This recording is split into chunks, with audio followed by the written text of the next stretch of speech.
Bonjour à tous, bienvenue dans cette nouvelle vidéo. Une nouvelle vidéo qui va vous parler d'une nouvelle série que j'ai découverte cette semaine. Alors comme je vous le disais la semaine dernière, à force de chercher une série sur Netflix, eh bien, on n'a pas toujours la possibilité de trouver rapidement ce que l'on cherche parce qu'on hésite, il y a tellement de choses. Et arrive un moment où on se dirige sur une série, on se dit tiens le résumé peut être sympa, on va voir ce que ça donne. Eh bien c'est exactement ce qui m'est arrivé cette semaine avec une fabuleuse série que je vous conseille, c'est pour ça que je vais vous en parler aujourd'hui.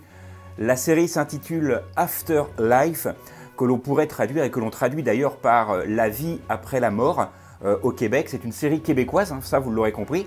Ça se passe dans une petite ville anglaise. Alors je vais vous dire tout de suite de quoi ça parle. Mais il faut savoir tout d'abord qu'elle a été créée et produite par Ricky Gervais qui incarne dans cette série l'un des personnages principaux. Il joue le rôle de Tony. Et Tony, eh bien, il a la quarantaine. Il vit, comme je vous le disais, dans une petite ville anglaise. Il vient de perdre son épouse suite à un cancer. Et eh bien, il va essayer de se reconstruire, aidé par ses collègues de travail, parce qu'il travaille dans un petit journal local qui est distribué gratuitement. Et il va faire comme ça des petits reportages. Il va rencontrer des gens, c'est toujours des petits, vous savez, la rubrique des chiens écrasés, comme on peut l'appeler. C'est très drôle, très émouvant, très touchant. Mais la particularité de ce film, c'est que après le décès de sa femme, justement, Tony, qui a des tendances suicidaires après le décès de son épouse, va plutôt avoir l'idée de vivre justement et de faire chier son monde au maximum. Hein. Excusez-moi du terme, mais c'est vraiment ça.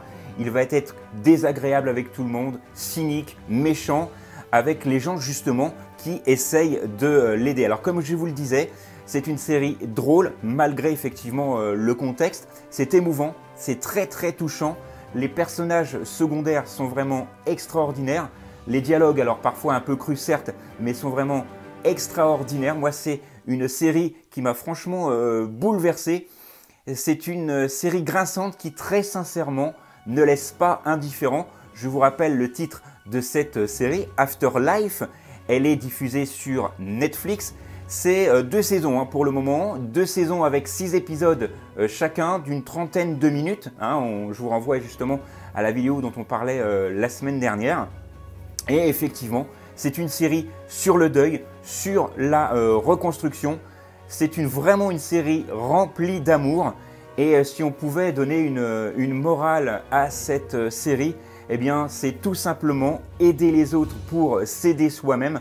Je pense qu'en ce moment, certains ferait bien d'en prendre de la graine. C'est une série vraiment moi qui m'a vraiment beaucoup touché. Je crois que je vous ai à peu près tout dit, mais il y a tellement de choses à dire sur cette série, tellement elle est extraordinaire. Je vous laisse la découvrir si vous êtes abonné à Netflix.